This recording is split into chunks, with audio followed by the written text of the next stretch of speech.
Hello, I hope you're doing well today. My name is Ian Green and I'm the musician for Music Dreams and also for Ian J. Green, two different artist profiles you can find wherever you stream your music. And today we're going to be looking at part 2 of Unit 11, which is related to chords and inversions today instead. So we are looking through and working through the really great textbook, Intermediate Elementary Music Rudiments by Mark Sarnecki. His way of writing and explaining, especially music rudiments, is very helpful. So I hope that you enjoy what we're learning today and also help find this information helpful. I love teaching music. I love providing tutorials, and I've been teaching for a long time, approximately 20 years, and beyond as well. I would love to continue doing this for my whole career. I have a passion for helping students, and not only just sharing information, but helping them to grow and find their own inner potential as musicians. So let's look at what an inversion is of a triad. Then we'll look at how to find that information and also how to write that information in some of the homework pages in this book. Let's go over to the piano here, and we'll go a little bit further into this in detail. Now, what we're going to be looking at specifically today is how to create a root position triad, let's say C major, but then how to invert that triad like this.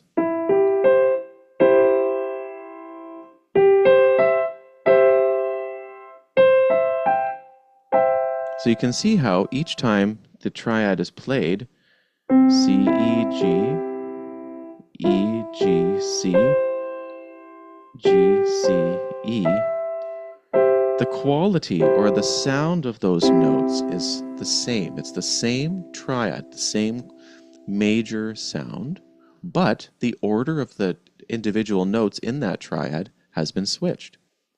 So something that's interesting with inversions of a triad is that the same notes are used except that they are written in a different order. And the way that to find and to notate inversions is as follows.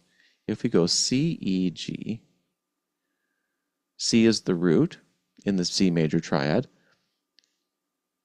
But if we go E, G, C, which is the first inversion of the C major triad, now the root has been displaced or moved to the top of the chord. If we go G, C, E, or C major in second inversion, now the root is in the middle of the chord.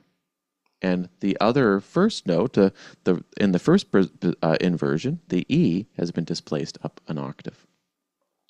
So a really easy way, after describing how this combination of notes is organized, a really easy way to see and recognize inversions of chords is to look for a gap, if there is one, in the chord itself.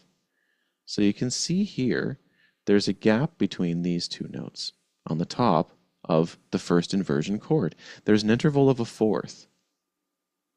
And you can see here in the second inversion chord, there's a gap between the bottom two notes.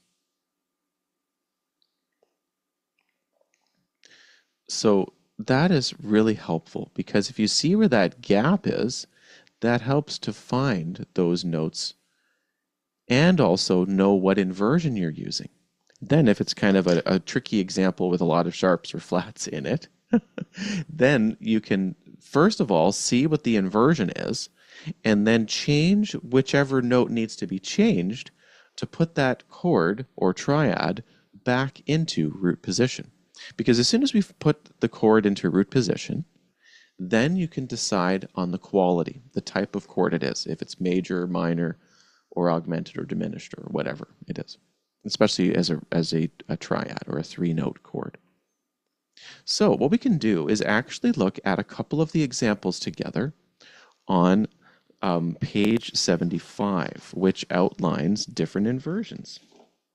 And we can name the roots and also the qualities of each chord. So let's look at this in the middle of page 75 here, and we'll go to this first example. We'll go over to the piano. We'll play the chords and then we'll also find what the names are. Now, in this case, I'm going to go a little bit further than what Mr. Sarnecki has suggested in the question, where what he's asking for is just the root of the following chords or following triads. But I always try to have students not only do this, finding the root, but also the quality too. So first of all, we want to see that there's a gap here between the top two notes. So we know this is going to be a chord that's in first inversion, for sure. So we'll put that in brackets. Now what you do is you take the first two notes, and I usually have students draw with their pencil in brackets what the root position chord would be if we take this top note and move it down into root position. So now we have the notes F, A, C. So now if we were to find that on the piano, F, A, C, root, third, fifth, then this chord matches with the F major scale. And so therefore, this triad is F major in root position here, and first inversion in the given question.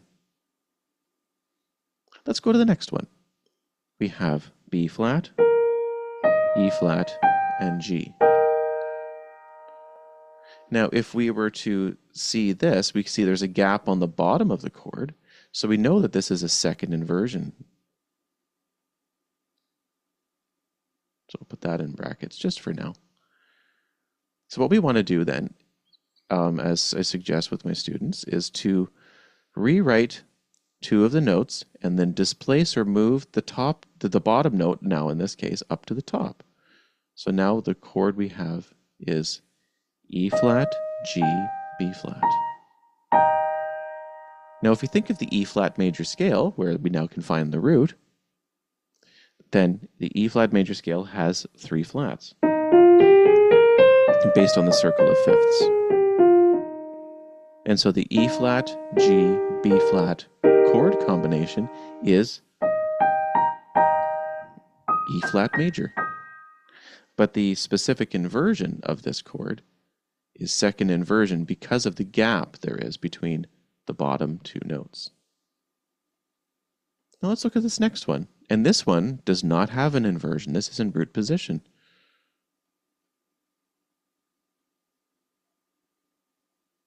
So we can see that we have A, C, E. So now this chord is A minor. Sometimes when we get those root position chords, those are easy. Let's do one more. So here we can see there's a gap on the top of this chord. So this is going to be a first inversion chord. And then we'll rewrite two of the notes that are the same, and then move this other note back down to find the root position. And if we play D, F, A, we know that the root D contains two sharps to have it a major scale, D, F sharp, and C sharp. So this would be D major. But now in this case, the third has been lowered a half step, so this is the chord D minor. So you can see how by doing this, there is a little bit of unpacking we have to do. First, what we have to do is see what the intervals or the spacings are in the chord itself. And then from there, depending on where the gap is, either at the top of the chord to make it a second inversion chord, or at the bottom of the chord to make it a first inversion chord, or at the bottom of the chord to make it a second inversion chord, then you can know which note to move in order to create a root position triad to then find the definition of that chord. So I do hope this information was helpful, and also it was fun to work on some of the homework examples together to work through that material. And I encourage you to watch some of these tutorials multiple times if you find that the information is helpful to repeat the tutorial. And I really encourage students to thoroughly understand things and to really grasp things in a step-by-step manner. So I look forward to seeing you for another tutorial to learn more and help with more information. And until then, have a wonderful day and keep enjoying your music.